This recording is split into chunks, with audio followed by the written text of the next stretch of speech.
जय हिंद। आज का आपका क्लास होने वाला है बीएसएससी कार्यालय परिचारिका।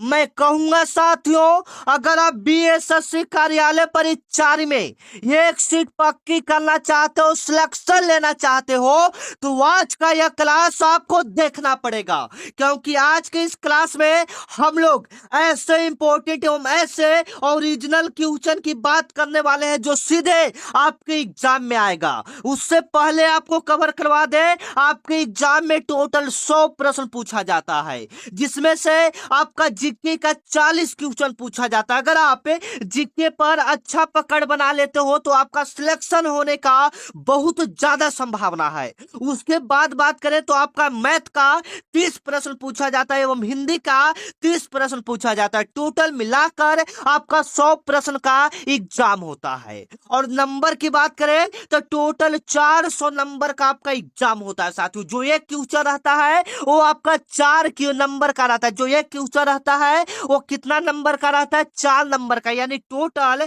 आपका 400 नंबर का एग्जाम होता है, जिसमें से अगर आप 250 प्लस 250 प्लस नंबर स्कोर कर देते हो साथियों, तो आपका सिलेक्शन इसमें पक्का। तो यही सबको देखते हुए आपको प्रश्न लगवाना है। तो चलिए, आज का आपका पहला प्रश्न स्टार्ट हो रहा है साथियों, जो कि सीधे आपके एग्जाम में पूछा जाएगा। आप मैथ के सवाल को देख सकते हैं कि इस लेवल का मैथ आता है। सबसे पहले हम लोग जीके को कवर कर लेते हैं साथियों, उसके बाद मैथ के भी प्रश्न को हम लोग कवर करेंगे। तो यहाँ पर आपका जीके आने वाला है, थोड़ा सा ध्यान से देखिएगा। देखिए, यहाँ पर आपका जीके साथियों जो कि सीधे आपके एग्जाम में पूछा जाएगा। बताइएगा, जो 31 नंबर सवाल है साथियों, काफी वेरी वेरी इंपॉर्टेंट सवाल है। बताइएगा, सवाल आपका कह रहा है कि भारत में आपातकाल का घोषणा का अधिकार किसके पास होता है। यह जो सवाल है साथियों, वास्तव में आपके बीएसएससी कार्यालय परिचारी में आने वाला सवाल है। मैं कहूंगा साथियों, अगर आप इस वीडियो को देख रहे हो तो 10-15 मिनट का समय निकालकर इस वीडियो को आप पूरा देख लीजिएगा, क्योंकि यहां से जो भी प्रश्न बताएंगे वो सीधे एग्जाम में आएगा। तो बताइएगा, भारत में आपातकाल का घोषणा का अधिकार कौन करता है साथियों? ये राष्ट्रपति कर सकता है। अगर भारत में अगर आपातकाल लगाना है तो इसे कौन लगा सकता है? राष्ट्रपति लगा सकता है। और किस अनुच्छेद के तहत लगा सकता है? तो अनुच्छेद 352 के तहत लगा सकता है। ये दोनों क्वेश्चन आप कॉपी पर नोट कर लीजिएगा, याद या इसे याद कर लीजिएगा, क्योंकि ये प्रश्न आपकी एग्जाम में आने वाला प्रश्न है। भारत में आपातकाल का घोषणा का अधिकार किसके पास होता है? तो राष्ट्रपति आपातकाल का घोषणा कर सकता है। किस अनुच्छेद के तहत कर सकता है? 352 अनुच्छेद के तहत कर सकता है। और क्यों लगाया जा सकता है तो ये सुन लीजिएगा, यहां पर आपका है, ठीक है ना। और पहली बार आपका आपातकाल कब लगाया गया था? राष्ट्रीय आपातकाल पहली बार कब लगाया गया था? 25 जून 1975 ईस्वी को आपके एग्जाम में पूछा जाएगा। पहली बार आपातकाल कब लगाया गया था? 25 जून 1975 ईस्वी को राष्ट्रीय आपातकाल पहली बार लगाया गया था। आशा करते ये 3 प्रश्न आपको याद हो गया होगा। ये तीनों ऐसे प्रश्न साथियों जो वास्तव में आपके एग्जाम में पूछा जाने वाला सवाल है। अगला नंबर सवाल है, बताइएगा, भले क्वालिटी आपको कम दिखे लेकिन क्वेश्चन सीधे एग्जाम में आने वाला है। बताइएगा, बंगाल विभाजन किस वर्ष हुआ था? एकदम इंपॉर्टेंट सवाल है जो कि सीधे आपके एग्जाम में पूछा जाएगा। बंगाल विभाजन किस वर्ष हुआ था साथियों? सभी बच्चे को पता है, बंगाल विभाजन जो हुआ था वह हुआ था 1905 ईस्वी में। बंगाल विभाजन कब हुआ था साथियों? 1905 ईस्वी में हुआ था। कमेंट में जवाब आना चाहिए। अगर जो सवाल आपको आता है उसका जवाब कमेंट में। आज आपका स्कोर देखते हैं, आप कितना प्रश्न को सही कर पाते हो। और कब हुआ था, पूरी डेट की बात करेंगे तो 19 जुलाई 1905 ईस्वी को बंगाल विभाजन हुआ था। किसके समय में हुआ था? लॉर्ड कर्जन के समय में हुआ था। बंगाल विभाजन किसने किया था? तो लॉर्ड कर्जन ने किया था। आपको याद रखना है, 1905 ईस्वी में हुआ था। किसने किया था? लॉर्ड कर्जन ने बंगाल विभाजन किया था साथियों। एकदम इंपॉर्टेंट सवाल है जो कि सीधे आपके एग्जाम में पूछा जाएगा साथियों। और यहां पर एक और बात लिखा हुआ है, आप यहां पर समझिएगा कि 1911 ईस्वी में बंगाल विभाजन को रद्द भी कर दिया गया था। अगर आपके एग्जाम में पूछा जाए बंगाल विभाजन को कब रद्द किया गया, तो 1911 ईस्वी में बंगाल विभाजन को रद्द किया गया था साथियों। बताइएगा, बंगाल विभाजन को कब रद्द किया गया? 1911 ईस्वी में। बंगाल विभाजन को कब रद्द किया गया? 1911 ईस्वी में रद्द किया गया था। याद रखिएगा, जो कि सीधे आपके एग्जाम में आने वाला सवाल है कि बंगाल विभाजन को रद्द कब किया गया था? 1911 ईस्वी में रद्द किया गया था, जो कि सीधा वास्तव आपके एग्जाम में आने वाला प्रश्न है। और किसने किया था? तो लॉर्ड हार्डिंग ने किया था।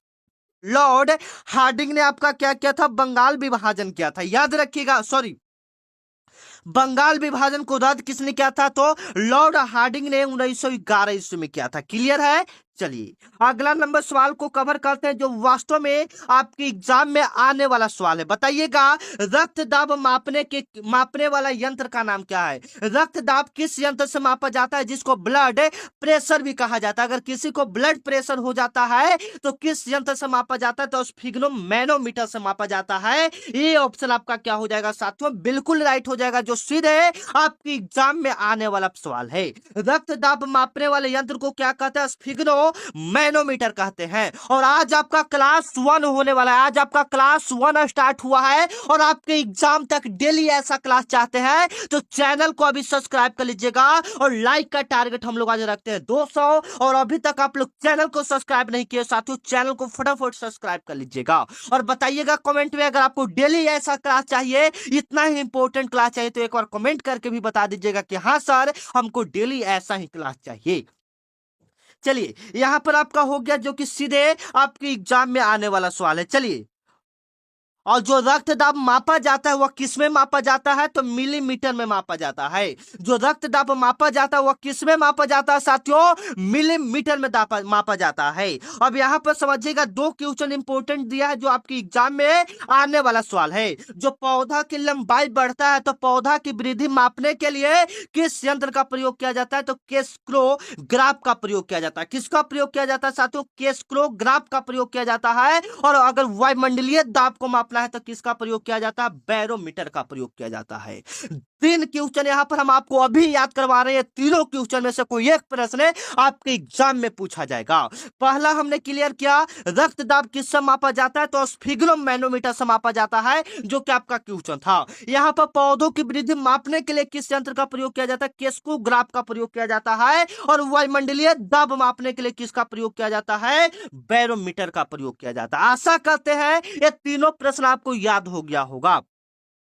चलिए 34 नंबर का जवाब आना चाहिए आप लोग का, किस मिट्टी को रेगुर मृदा के नाम से भी जाना जाता है? और साथ में बताइएगा साथियों, आपको क्लास कैसा लग रहा है? क्लास आपको कैसा लग रहा है कमेंट में जरूर बताइएगा, क्योंकि आज क्लास 1 हो रहा है आपका। तो बताइएगा आज का क्लास आपको कैसा लग रहा है? किस मिट्टी को रेगुर मृदा के नाम से भी जाना जाता है? बिल्कुल राइट आंसर आपका आ रहा है साथियों, काली मिट्टी को रेगुर मिट्टी के नाम से जाना जाता है। और काली मिट्टी में सबसे ज्यादा कौन सा फसल उपजाया जाता है? ये आपके एग्जाम में पूछा गया सवाल है। तो काली मिट्टी में सबसे ज्यादा कपास फसल होता है। काली मिट्टी में सबसे ज्यादा कौन सा फसल होता है साथियों?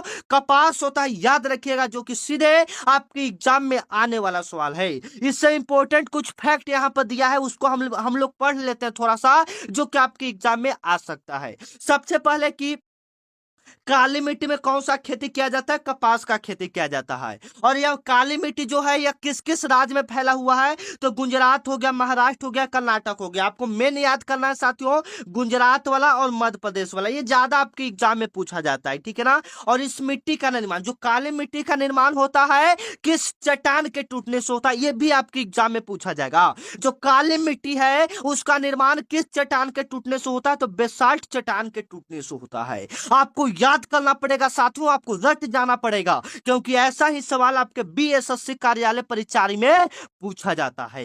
अगला नंबर सवाल की हम लोग बात करेंगे साथियों, 35 नंबर आपका सवाल है, भारतीय संविधान को कब लागू किया गया था? कोई बच्चे बता सकते हैं? बिल्कुल इजी लेवल का सवाल है।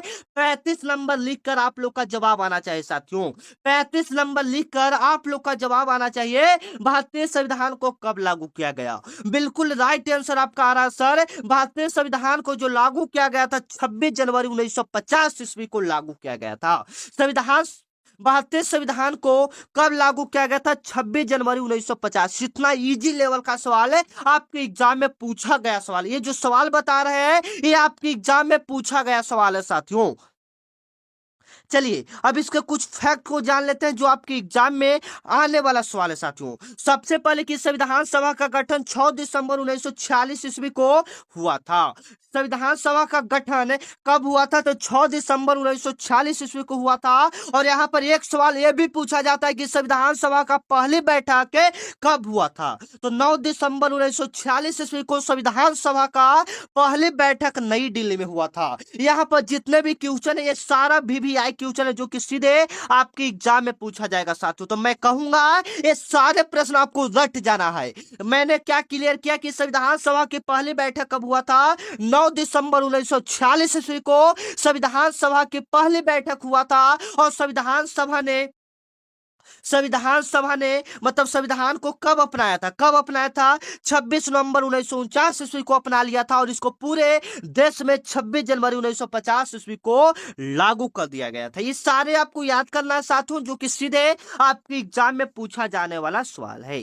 अगला नंबर सवाल बताइएगा, असहयोग आंदोलन। असहयोग आंदोलन को स्थगित क्यों किया गया था? कोई बच्चे बता सकते हैं? जो असहयोग आंदोलन 1920 में हो रहा था, जो सहयोग आंदोलन 1920 में हो रहा था उसको स्थगित क्यों किया गया, उसको बंद क्यों किया गया? तो याद रखिएगा साथियों उस समय चौरी चौरा कांड हो गया था जिसमें 22 पुलिस को जिंदा जला दिया गया था चौरी चौरा कांड में। यह आपका हुआ था 1922 ईस्वी। मान लीजिए 1920 ईस्वी में सहयोग आंदोलन शुरुआत हुआ, होते होते 2 साल हुआ तो 1922 ईस्वी में यह आंदोलन चल रहा था। सहयोग आंदोलन उत्तर प्रदेश में आंदोलन चल रहा था जहां पर एक चौरी चौरा नामक जगह है, ठीक है ना, वहां पर 22 पुलिस को जिंदा जला दिया गया था। इसी कारण ये असहयोग आंदोलन को क्या कर दिया गया साथियों?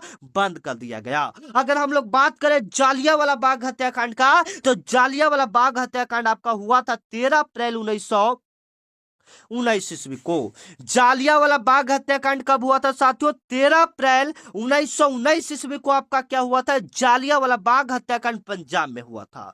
काकोरी घटना का कारण क्या है? कोई बच्चे बता सकते हैं? सॉरी ये पूछता है आपके एग्जाम में काकोरी कांड कब हुआ था? तो 1925 ईस्वी में हुआ था। काकोरी कांड कब हुआ था साथियों? 1925 में हुआ था। चलिए ये सारा आपको क्लियर कर दिया। चलिए अगला नंबर सवाल है, बताइएगा जो कि सीधे आपके एग्जाम में आने वाला सवाल है साथियों। मैं कहूंगा साथियों आप अभी तक चैनल को सब्सक्राइब नहीं किए हो तो आप चैनल को सब्सक्राइब कर लोगे क्योंकि आप अभी बहुत पीछे हो। क्योंकि आपको पता होना चाहिए कि यह जो चैनल है आप लोगों ने बहुत प्यार दिखाया है। इस पर 50,000 से ज्यादा बच्चे जुड़कर अपने BSSC कार्यालय परिचारी की तैयारी को पूरी कर रहे हैं। तो आज से आप भी मेरे साथ जुड़ जाइएगा क्योंकि एक चैनल आपका नहीं है, एक बड़े भैया की तरह हम आपके साथ खड़े रहेंगे जो आपकी एग्जाम तक के ऐसा ही क्लास देंगे। तो मैं कहूंगा साथियों जितने भी क्लास बच्चे देख रहे हैं चैनल को सब्सक्राइब कर लीजिएगा। चलिए अगला नंबर सवाल है, चेहरा देखने के लिए समांतर किस प्रकार के दर्पण का प्रयोग किया जाता है? कोई बच्चे बता सकते हैं चेहरा देखने के लिए समांतर किस प्रकार के दर्पण का प्रयोग किया जाता है? बिल्कुल राइट आंसर है सर, समतल दर्पण का प्रयोग करते हैं। बी ऑप्शन आपका क्या हो जाएगा? बिल्कुल राइट हो जाएगा। चेहरा देखने के लिए हम लोग किस दर्पण का प्रयोग करते हैं साथियों? समतल दर्पण का प्रयोग करते हैं। बी ऑप्शन आपका क्या हो जाएगा? बिल्कुल राइट हो जाएगा। जो वास्तव में आपके एग्जाम में आने वाला सवाल है कि चेहरा देखने के लिए समानता किस दर्पण का प्रयोग किया जाता है? समतल दर्पण का प्रयोग किया जाता है। अब इसके बारे में कुछ फैक्ट को भी पढ़ लेते हैं जो आपके एग्जाम में पूछा जाएगा। सबसे पहले तो समतल दर्पण आपका क्लियर हो गया चेहरा देखने के लिए। उसके बाद और क्लियर कर लेते हैं कि समतल दर्पण द्वारा बना प्रतिबिंब कैसा होता है? आभासी होता है। कैसा होता है साथियों? आभासी होता है। यहां से 2 प्रकार के सवाल आपके एग्जाम में पूछा जाता है। सबसे पहला ये चेहरा देखने के लिए तो हो गया सर, गाड़ी के हेडलाइट में कौन सा दर्पण होता है? हेडलाइट कहने का मतलब ऐनक। गाड़ी के हेडलाइट में कौन सा होता है? तो उत्तल दर्पण होता है। कौन सा साथियों होता है? उत्तल दर्पण होता है। अगला नंबर सवाल बताइएगा जो कि सीधे वास्तव में आपके एग्जाम में आने वाला सवाल है। ऐसा कौन सा धात्विक खनिज का उदाहरण, निम्नलिखित में से कौन सा अधात्विक खनिज का उदाहरण है? बिल्कुल राइट आंसर आपका आ रहा है सर, ये सर अभ्रक होगा। क्या होगा? अभ्रक होगा। बी ऑप्शन आपका क्या हो जाएगा? बिल्कुल राइट हो जाएगा। काफी सारे बच्चे राइट आंसर दे रहे हैं। अगर ऐसे ही जवाब देंगे साथियों तो वास्तव में आप मेरे यकीन मानिए कि सिलेक्शन आपका ही होगा। अगर आप इस तरह से इतना खतरनाक लेवल का पढ़ाई करेंगे सिलेक्शन आपका पक्का है। निम्नलिखित में से कौन सा अधात्विक अधात्विक खनिज, अधात्विक कहने का मतलब है साथियों जिसमें धातु का गुण नहीं पाया जाता है। जैसे में तांबा ये धातु हो गया, सोना धातु हो गया, लोहा धातु हो गया, लेकिन अब्रक धातु नहीं है। इसलिए यह कौन सा हो जाएगा? अधात्विक खनिज हो जाएगा। सभी बच्चे को पता है, जो कि सीधे आपके एग्जाम में पूछा जाएगा साथियों। चलिए अगले सवाल को कवर करते हैं, जो सीधे आपके एग्जाम में आने वाला सवाल है। सवाल को थोड़ा सा देख लीजिएगा। सवाल आपका कह रहा है मेघालय की राजधानी कहाँ है साथियों, जो कि सीधे आपके एग्जाम में पूछा जाएगा। पहले आप लोग जवाब दीजिए, पहले आप लोग जवाब दीजिए, मेघालय की राजधानी कहाँ है साथियों? बिल्कुल राइट आंसर आ रहा है सर, शिलोंग होगा। मेघालय की राजधानी कहाँ होगा साथियों? शिलोंग होगा। बी ऑप्शन आपका क्या हो जाएगा? बिल्कुल राइट हो जाएगा। जो सीधे आपके एग्जाम में पूछा जाने वाला सवाल है कि मेघालय की राजधानी कहाँ है साथियों? शिलोंग में है। मेघालय की राजधानी कहाँ में है? शिलोंग में है। मेघालय की राजधानी कहाँ है? शिलोंग में है। आपको याद रखना साथियों, ऐसा सवाल है आपके एग्जाम में पूछा जाता है। जैसे में सिक्किम का पूछेगा तो सिक्किम का गंगटोक होता है। हालांकि यहाँ पर कुछ इंपोर्टेंट राज का यहाँ पर नाम भी हम ले लिए हैं, जो कि आपके एग्जाम में पूछा जा सकता है। जैसे में साथियों देख सकते हैं, जैसे में अरुणाचल प्रदेश की राजधानी क्या हो जाएगा? ईटानगर हो जाएगा। ज्यादा आपका राजधानी पूछेगा तो आपको राजधानी पर थोड़ा सा फोकस करना है। और अरुणाचल प्रदेश वाला काफी इंपोर्टेंट है, क्योंकि ये सबसे पूर्वोत्तर राज्य है, सबसे पूरब में राज्य है, और सबसे पहले सूर्य यहीं पर उगता है। तो ये ज्यादा संभावना है कि आपके एग्जाम में पूछा जा सकता है।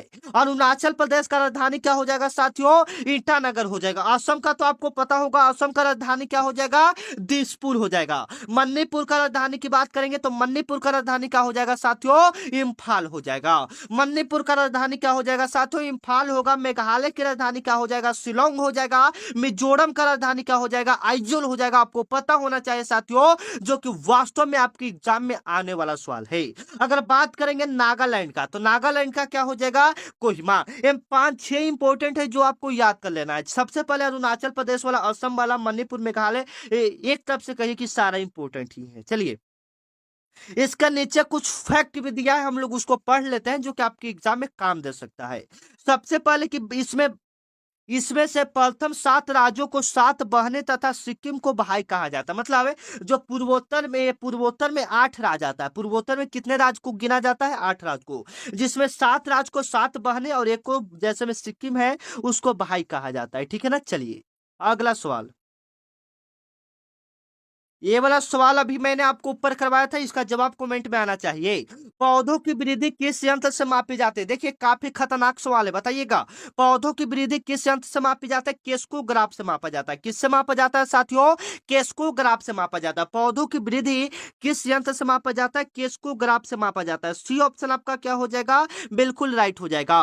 और आप लोग जो बच्चे नए हैं उनके लिए डिस्क्रिप्शन में व्हाट्सएप ग्रुप एवं टेलीग्राम ग्रुप का लिंक दिया है। ठीक है ना। अगर इसका पीडीएफ चाहते हैं साथियों आप लोग, तो एक बार कमेंट भी कर दीजिएगा कि हाँ सर मुझे इसका पीडीएफ चाहिए, तो हम आपको ग्रुप में डाल देंगे। ठीक है, जो क्लास हो रहा है। ठीक है ना। चलिए, तो पौधों में वृद्धि किस यंत्र से मापी जाती है साथियों? आपको पता है, अभी मैंने ऊपर क्लियर किया, केस्कोग्राफ से मापा जाता है। किससे मापा जाता है? केस्कोग्राफ से मापा जाता है। यहाँ से कुछ इंपोर्टेंट इसके बारे में जानकारी दिया है, पढ़ लेते हैं। सबसे पहले कि केस्कोग्राफ से मापा जाता है, क्लियर हो गया। और केस्कोग्राफ का आविष्कार किसने किया था? तो जो मतलब पौधा का वृद्धि मापने वाला जो यंत्र था केस्कोग्राफ है, उसका भी तो किसी ने बनाया होगा। तो उसका वैज्ञानिक का नाम क्या था? जगदीश चंद्र बोस था। किस क्या नाम था बाबू? जगदीश चंद्र बोस था। आपको याद रखना है, बस इतना ही इससे पूछा जाएगा। चलिए अगला नंबर सवाल है, जो वास्तव में आपके एग्जाम में आने वाला सवाल है, बताइएगा। बारदोली सत्याग्रह किसके नेतृत्व में प्रारंभ हुआ था? बताइएगा बच्चों, बारदोली सत्याग्रह किसके नेतृत्व में प्रारंभ हुआ था? आपका जवाब बिल्कुल सही आ रहा है सर। बारदोली सत्याग्रह जो हुआ था वह किसके नेतृत्व में हुआ था? बिल्कुल राइट आंसर आ रहा है, वल्लभ भाई पटेल, सरदार वल्लभ भाई पटेल के नेतृत्व में बारदोली सत्याग्रह किया गया था। मैं आपको पहले क्लियर करवा दूं, यहां से जो इंपोर्टेंट फैक्ट दिया है, यहां से एक सवाल आएगा साथियों। चलिए देख लीजिएगा कौन सा सवाल आएगा। सबसे पहले, बारदोली सत्याग्रह का शुभारंभ 4 फरवरी 1928 ईस्वी को। यहां से एक क्वेश्चन आप पहले क्लियर कर लीजिए, आपके एग्जाम में पूछा जाएगा बारदोली सत्याग्रह कब हुआ था? 4 फरवरी 1928 ईस्वी को हुआ था। ठीक है ना। और किसके नेतृत्व में हुआ था? तो वल्लभ भाई पटेल के नेतृत्व में हुआ था।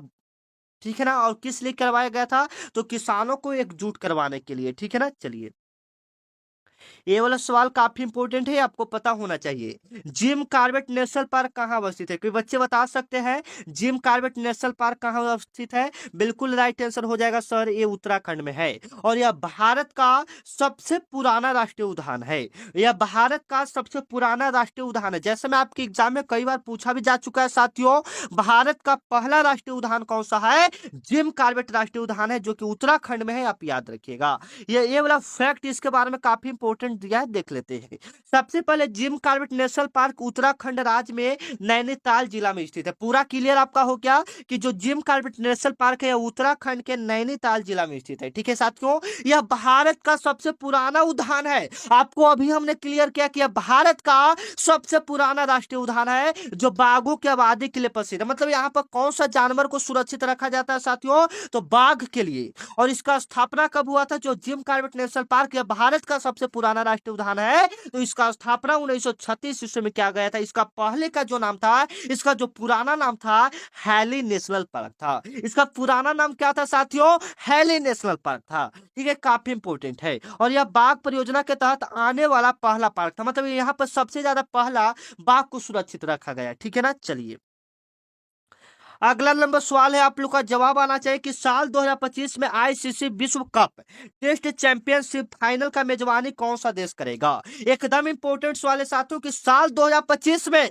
आईसीसी विश्व टेस्ट चैंपियनशिप फाइनल का मेजबानी कौन सा देश करेगा साथियों? इंग्लैंड करेगा। कौन सा देश करेगा? इंग्लैंड करेगा। ये ऑप्शन आपका क्या हो जाएगा? बिल्कुल राइट हो जाएगा। बिल्कुल क्या हो जाएगा साथियों? बिल्कुल राइट हो जाएगा। यहाँ पर कुछ इंपॉर्टेंट फैक्ट भी दिया है कि साल 2025 में आईसीसी विश्व टेस्ट चैंपियनशिप का आयोजन 11 से 15 जून 2025 तक लंदन के लॉर्ड्स क्रिकेट ग्राउंड में हुआ। ये तो आपका क्लियर हो गया, ये आपका क्लियर हो गया। लेकिन अगले 3 आईसीसी विश्व टेस्ट जो चैंपियनशिप होगा 27, 29, 31 का मेजबानी भी इंग्लैंड ही करेगा। मतलब जो अगला भी आईसीसी विश्व टेस्ट चैंपियनशिप होगा साथियों, उसका मेजबानी कौन सा देश करेगा? इंग्लैंड देश करेगा। ठीक है, ये सारे आपको पता होना चाहिए, काफी इंपोर्टेंट ऐसे सवाल है। चलिए अगला नंबर सवाल बताइएगा, अंतर्राष्ट्रीय मजदूर दिवस कब मनाया जाता है? ये वास्तव में आपकी एग्जाम में आने वाला सवाल है साथियों। तो हर साल 1 मई को, हर साल 1 मई को आपका क्या मनाया जाता है साथियों? अंतर्राष्ट्रीय मजदूर दिवस मनाया जाता है।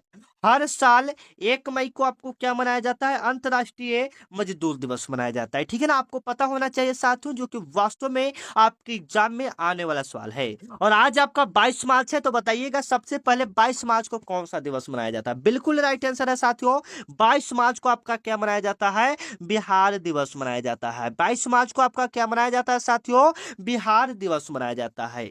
22 मार्च को आपका क्या मनाया जाता है? बिहार दिवस मनाया जाता है। याद रखिएगा, एकदम इंपॉर्टेंट है। यहाँ पर ऐसे फैक्ट में भी दिया है, आप यहाँ पर क्लियर कर लीजिएगा, वास्तव में आपके एग्जाम के लिए थोड़ा सा इंपॉर्टेंट है। सबसे पहले तो 1 मई को मजदूर दिवस मनाते हैं, इसको क्लियर कर लीजिए, या इसे मई दिवस भी कहते हैं। ठीक है ना, अब यहाँ पर आइए 22 मार्च को जो इंपोर्टेंट सवाल है आपके एग्जाम में आ सकता है, तो विश्व जल दिवस से, विश्व जल दिवस क्लियर कीजिएगा, विश्व जल दिवस से, बिहार दिवस से, बिहार दिवस हो गया, भारतीय पूर्व सैनिक दिवस 14 जनवरी को, विश्व स्वास्थ्य दिवस 7 अप्रैल को। ये 3-4 आपको याद रखना है साथियों। विश्व जल दिवस 22 मार्च को, एवं बिहार दिवस कितना को? 22 मार्च को, एवं 14 जनवरी को भारतीय पूर्व सैनिक दिवस, एवं 7 अप्रैल को विश्व स्वास्थ्य दिवस मनाया जाता है। ये तीनों आपको याद रखना है, वास्तव में आपके एग्जाम के लिए वेरी वेरी इंपॉर्टेंट है। चलिए अगला नंबर सवाल बताइएगा, ग्रीष्मकालीन ओलंपिक खेल 2028 किस देश में आयोजित होगा? कोई बच्चे बता सकते हैं ये कहाँ में होगा? जो ग्रीष्मकालीन ओलंपिक खेल 2028 में होगा, यह किस देश में आयोजित होगा? तो संयुक्त राज्य अमेरिका में आयोजित होगा। आपको पता होना चाहिए ये कहाँ में आयोजित किया जाएगा? अमेरिका में आयोजित किया जाएगा। सी ऑप्शन आपका क्या हो जाएगा साथियों? बिल्कुल राइट हो जाएगा। तो 34वें ग्रीष्मकाल ओलंपिक खेल 2028 में ये संयुक्त राज्य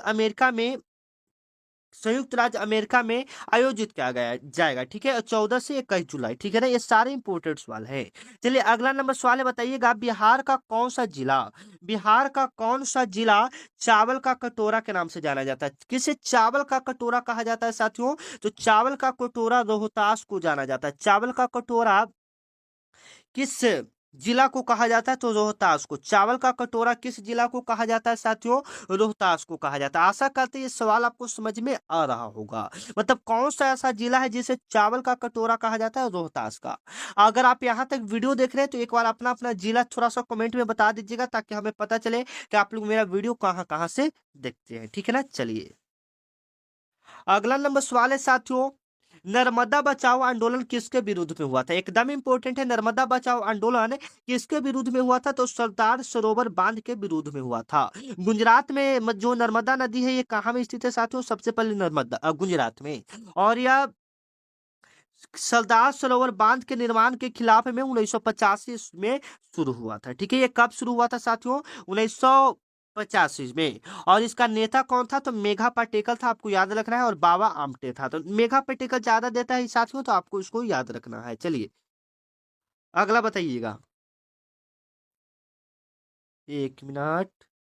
हाँ, भारतीय रिजर्व बैंक का स्थापना कब हुआ था? आपको पता होगा भारतीय रिजर्व बैंक का स्थापना कब हुआ था? तो 1935 ईस्वी में। भारतीय रिजर्व बैंक का स्थापना 1935 में, इसका राष्ट्रीयकरण 1949 ईस्वी में। ये सारे आपको पता होना चाहिए। ठीक है ना, चलिए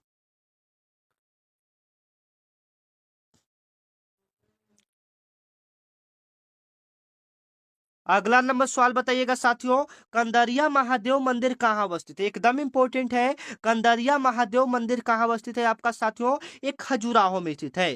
कंदरिया महादेव मंदिर आपका कहाँ स्थित है साथियों? खजुराहो में स्थित है। कंदरिया महादेव मंदिर आपका कहाँ में स्थित है साथियों? खजुराहो में। खजुराहो आपका कहाँ में है? मध्य प्रदेश में है। आपको याद रखना है मध्य प्रदेश के छतरपुर जिला में एक खजुराहो मध्य प्रदेश एक कंदरिया महादेव मंदिर स्थित है, आपको याद रखना है।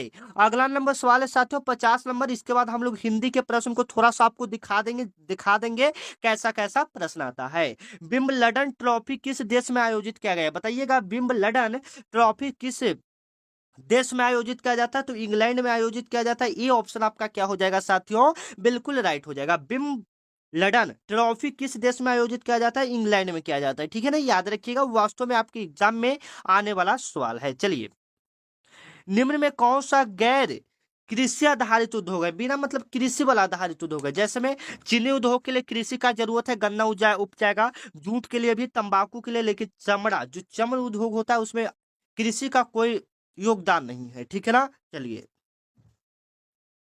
प्रथम पंचवर्षीय योजना का कार्यवर्ष क्या था साथियों? ये आपके एग्जाम में पूछा गया सवाल है। बताइएगा प्रथम पंचवर्षीय योजना का कार्यवर्ष क्या था? तो 1951 से 1956 था। ये पूछा गया है, पिछले साल आपके पेपर में ये सवाल पूछा गया था। ठीक है ना, चलिए हालांकि अब हम आपको हिंदी के प्रश्न को दिखा देते हैं साथियों, देख लीजिएगा। ऐसे तो अभी बहुत सारा इंपॉर्टेंट सवाल आपको बताना बाकी रह गया है। ठीक है ना, चलिए फिर भी आपको हम हिंदी के सवाल को दिखा ही देते हैं। यहाँ पर देखिए हिंदी का सवाल यहाँ पर आपका है साथियों। हिंदी में सवाल क्या है? कौन सा तद्भव शब्द है? बताइएगा तो कौन सा तद्भव शब्द है? तद्भव का मतलब बिगड़ा हुआ शब्द। तो आश्रम ये तत्सम हो जाएगा, आमलक तत्सम हो जाएगा, आवड़ तत्सम हो जाएगा, लेकिन आंवला आपका क्या हो जाएगा? तद्भव। आंवला देखिए तद्भव आपको कैसे पहचानना है, यहाँ पर आपका दिया भी है कि तत्सम रूप संस्कृत, जैसा में जो संस्कृत जैसा शब्द रहेगा उसको तत्सम कहते हैं। जो संस्कृत जैसा शब्द लग गया आपको, जैसे में आम्र ये संस्कृत जैसा शब्द है, आश्रम आमलक ये सब संस्कृत जैसे शब्द है, तो उसको तत्सम। और जो आपका आंवला जो सिंपल आपको लगेगा वो आपका तद्भव हो जाएगा। तो ऐसे आप पहचान सकते हैं साथियों। क्रिया शब्द को चुने, यहाँ पर क्रिया आपका क्या हो जाएगा? तो क्रिया यहाँ पर जैसे में कोई चीज का काम करना।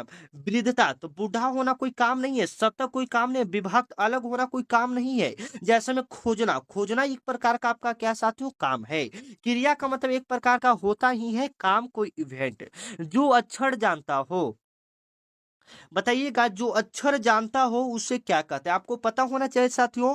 जो अक्षर जानता हो उससे हम लोग साक्षर कहते हैं। जो अक्षर जानता हो उससे हम लोग क्या कहते हैं साथियों? साक्षर कहते हैं। ठीक है, तो यहाँ पर कुछ इंपॉर्टेंट है दो तीन गो जो आपके एग्जाम में पूछा जा सकता है।